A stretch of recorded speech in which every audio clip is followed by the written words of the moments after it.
All right, let's get into the national championship discussion from last night. Listen, I for a little while there, I was like, damn, this is the blowout that I was scared we were going to see. But listen, you got to tip your hat to Notre Dame. They battled. They battled their ass off, and Marcus Freeman and those guys, they just kept punching. They kept swinging all the way to the end. But the congratulations today goes out to Ryan Day. That was a legacy-defining win for him last night. He's now 70-10 at Ohio State. It's pretty wild to think that some people wanted him out because he hasn't beaten Michigan in 4 tries and he hasn't won a national championship. Well, that has changed. Like, his life and his career has changed forever. His team got punched in the mouth, and then they steamrolled their way to a big lead that Riley Leonard and Notre Dame, they just couldn't answer for. And it just seemed like Riley and Notre Dame, whatever they did on that first drive, it was like all they had. They put all of their juice, they put all of their energy and enthusiasm into that one drive, and it took them a little while to kind of get their steam back. And you wonder, right? Like, you wonder if they just thought, okay, now we're going to dominate the game. In Ohio State, they kept the foot on the gas pedal. And you look at what Will Howard was able to do. He was fantastic. 17 for 21, 231 yards on the night, 2 touchdowns, and he ran effectively too. 16 carries for 57 yards. I think people thought that Riley Leonard would be a factor in the running game, but you look at Will Howard, I thought when he ran, it was at like the perfect time. Just pick up a couple here, pick up a couple there. Didn't expect him to go for 100. Didn't expect him to break any long Saquon Barkley runs, right? But I thought he was effective and he was very, very smart in that game last night. I'll say this once and I'll say it again. I don't care what level of football it is. It comes down to accuracy and decision making. And you look at that third down throw from Will Howard to Jeremiah Smith at the end of the game. I mean, that was just the absolute dagger. Notre Dame trying to mount a comeback, but that dime that Will Howard threw and the separation that Smith had, we knew he was going to have to be a big part of that game. We knew it, especially after only having 1 catch for 3 yards in the semifinal game against Texas. They weren't going to be able to keep him quiet for very long. And it was all really on Chip Kelly. Like, all right, what are you going to do to get Jeremiah Smith involved early and often? And you know you have Carnell Tate. You know you have Emeka Egbuka as well. Those guys combined for 8 catches for 99 yards, but it was Jeremiah Smith, 5 catches for 88, the 1 touchdown. And Notre Dame, poor guy. I mean, you look at Christian Gray, the defender, and he's yelling like, he's right here. He's right here. Somebody come after him. I got to go this way. And then boom, just a fake like he was going into the motion, back the other way. We saw that from Kadarius Toney a couple of years ago for the Kansas City Chiefs in the Super Bowl. That type of play is just so difficult to guard. But you got to tip your hat to Jeremiah Smith. Big players make big plays in the biggest moments, and that's exactly what that kid did. It was a fun game to watch. I think in the beginning and the end, it was weird in the middle, right? Because Ohio State looked like they were going to dominate. I mean, you just look at the scorecard and you go, wow, it was 21-7 at the half, and they scored 31 straight, and you're like, oh man, one of these national championship games, right? And no, I mean, Notre Dame made a little bit of a run at the end, and it was, I thought, I liked the finish to that game. I mean, Jaden Greathouse had a monster game, 128 yards, 2 touchdowns. But I feel like we missed a little bit something. We missed a little bit of something when it came to Jeremiah Love only getting 4 carries for 3 yards. You know, Leonard carried the ball 17 times. Don't tell me that Jeremiah Love was 100% because he wasn't. There's just no way. There's no way you have a guy that is that big a part of your offense only getting 4 carries unless he's banged up. And there was so many, and you can look back at it now because I was trying to do some research before the show today about Jeremiah Love and what they said about him. And you know, you see all these different reports. Oh, he was 65%, he was 95%. Like, I don't care what anybody says. And they could say after the game, like, oh yeah, he was fine, he was okay. It was just we were going with different guys. Nah, I don't think so. He wasn't 100%. There's no way. There's no way in the middle of that game when you're struggling to move the football and Ohio State is scoring time and time again that you don't either hand the ball off to him, try to throw a ball to him out of the backfield and try to get him in space. Like, I know they got the ball to him and you can, you know, you add the 2 throws in there. So you had 6 touches for arguably your best skill player outside, maybe him and Jaden Greathouse. I mean, those two guys. But to think that he only had 6 touches, if you had to do that over again, and if he's 100% healthy, um, yeah, I just think they would do it a little bit different. And our guy Nick in Sarasota, who knew Todd Bowles was calling the defense for Notre Dame, house splits facing double stakes on third down to lose it. Yeah, it's tough to know that that was the call that they went with there. We've seen that before, especially when you have single coverage on the outside. And Ryan Day mentioned that after the game. You did such a good job in the middle of the contest of not letting Jeremiah Smith kind of go off. They did a good job. They kind of held down the fort a little bit, and then boom, right there. All it takes is one play. And that was kind of the end all be all. And that's the way that Ohio State was able to kind of put the final nail in the coffin and to secure the national championship. I know that there's going to be people today that are going to look at Marcus Freeman and say, why did you try to kick a field goal down 16 when you were, behind?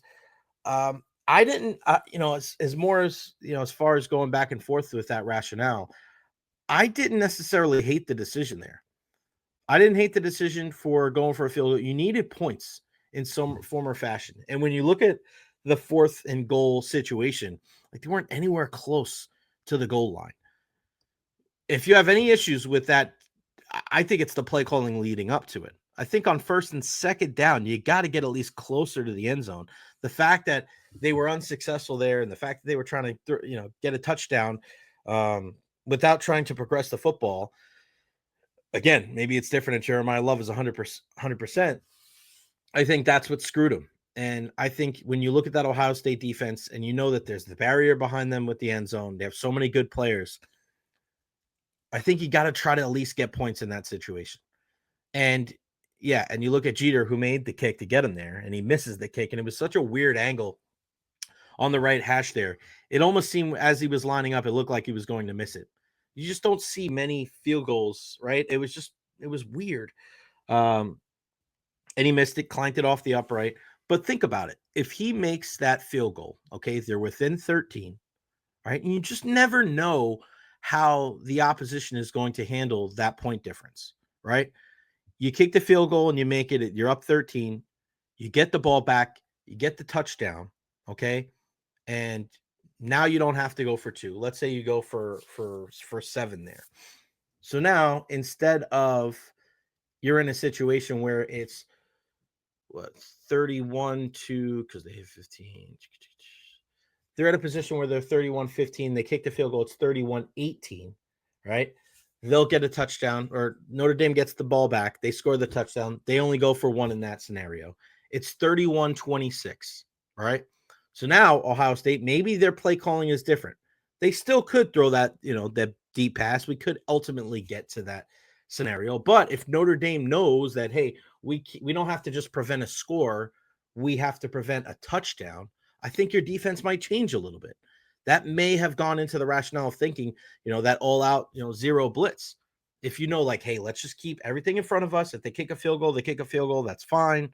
And you're down 8, and then you have an opportunity to go down the field, score a touchdown, maybe a 2-point conversion ties it. I think the way that you coach the game is different in that scenario. It's easy to say, oh, you need a touchdown there. Yeah, I get it. But all the momentum in that time seemed like it was with Ohio State. So I don't think that was the worst call. I don't think that was the call when you look at certain decisions that coaches make and you go, oh, wow, that was the death knell. That's the reason why they didn't win. I don't think it was that. I don't think it was that at all. I think Ohio State showed a lot of resolve. They showed a lot of resilience. They were able to bounce back, and they won the football game. They were the better team. They were the better team in that game last night. They deserve to be national championships. Excuse me. They deserve to be national champions after beating Notre Dame. My whole thing is, and now now that the game is over, was that game lacking something? It just seemed like when you were watching that game, and I don't know if it's because there was a lot of things going on, and trust me, I was watching 3 different things. I was watching the Lightning, I was watching Monday Night Raw, I was watching the national championship game. I had the audio on for all of them, so it's very confusing. But it just seemed like the buzz, I don't know if it was a little different, maybe because there were 2 blue bloods and there's a lot of people that dislike both those teams. I don't know. But even after they won, it wasn't like there was, I think, a lot of ambivalence. There was just a lot of like, All right. I don't know if Ryan Day is outside of the Buckeye fan base is the most well liked guy. Um, I don't know if Ohio State is a program that is well received around the country. You look at Kirk Herbstreit calling the game, and he was damn near in tears after it. He tries to hide his allegiance, but everybody knows like he went to Ohio State. So I think that's you want to talk about comparisons. There's a good one right there. And when you look at kind of the tribalism of it and the way that it's structured, when I tried to explain a couple years ago what happened with soccer when they were trying to come up with this European soccer league, the way that we were able to compare that to make it understandable and make it relevant to fans here in the United States is we try to compare it to college football because of the fans, because of the conferences and things like that, and why people would, if Barcelona, Real Madrid were hitting up Manchester United, Manchester City, going, let's just go start our league. That'd be like Alabama and LSU going, hey, Ohio State and Michigan, screw the Big Ten and the SEC. We don't care. Let's just go do our own thing over here. And that's what people kind of got into it and they understood. And I think when you look at some of the situations that we have for, the college football playoff and when we have, soccer, like there are a lot of similarities between the two. And watching that game last night, you got to put respect on Ryan Day and you got to put respect on the Buckeyes, whether you appreciated what they did or not. But it just felt like there was something off. There felt like there was something missing. And I don't know if it was because they lost to Oregon earlier in the year or because they lost to Michigan once again, who obviously had a down year, or the fact that they didn't play in their conference championship game. There was just something missing. There was something different about the college football playoff, and there could have been fatigue too. And you bring up a good point here, Nick. 16 games wore down a lot of people, players and fans. It didn't have the same kind of buzz. And usually those bowl games mean a lot. Whether it was the Sugar Bowl, the Orange Bowl, the Rose Bowl, like for many, many years, that was it. It was that game. That was that was the buildup. And when you have kind of like a buildup here and a buildup there and a buildup here, and it's like I think at the end, I don't know if the 12-team playoff really benefited the game overall as much. It did keep people more intrigued as the year went on because you were not automatically out of it. And remember, I was one of those people that were worried about it going into this entire season with the 12-game playoff. If it took away some of the importance of the regular season. And I think it did. And I don't know if I was saying that a couple of weeks ago, but I think after last night, and you could tell me if I'm wrong, did the expanded college football playoff, did that hurt the overall product? Did it affect how you viewed it? Did it affect your excitement? Do you think the expanded college football playoff ruined the regular season? Because all year long, we were worried about that. And I think you looked at it from one side and said, okay, the expanded college football playoff is good because now teams like Penn State had a chance, right? Indiana had a chance. Some of these teams that weren't going to get in, whether it was when it was just two teams or a 4-team playoff, now they have a chance to upset the apple cart, pull off the upset, and make a run. But we didn't really see that. We saw terrible first round matchups.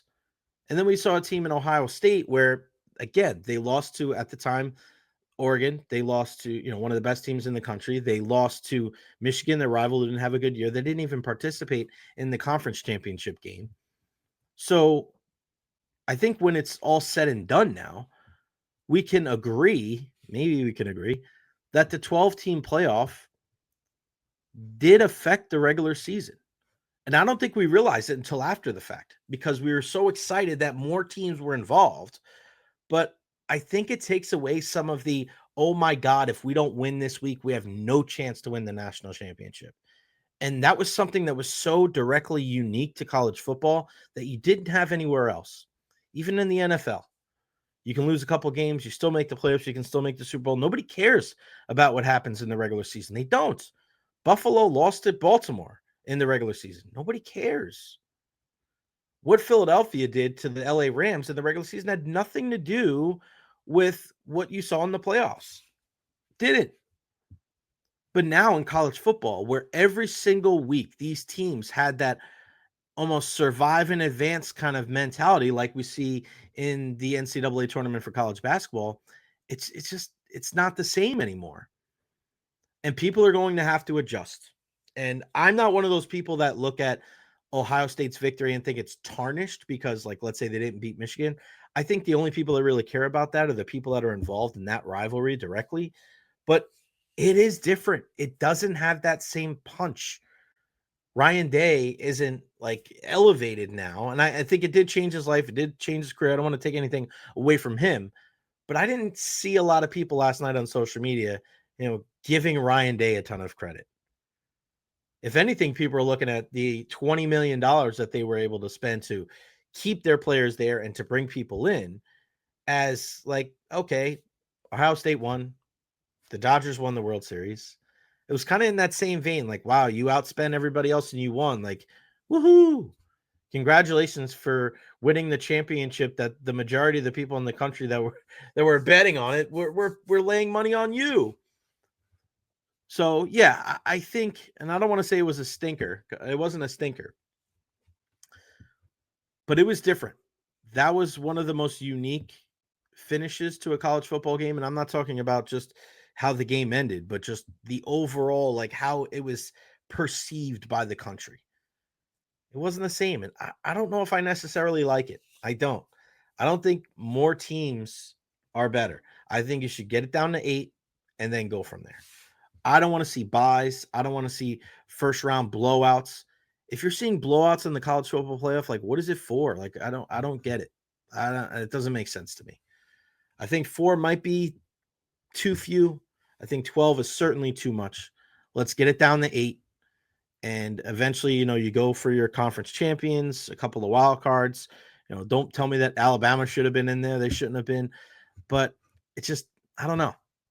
But I think at the end of the day, we can look at the college football playoff and agree that what they did this year, that's not it.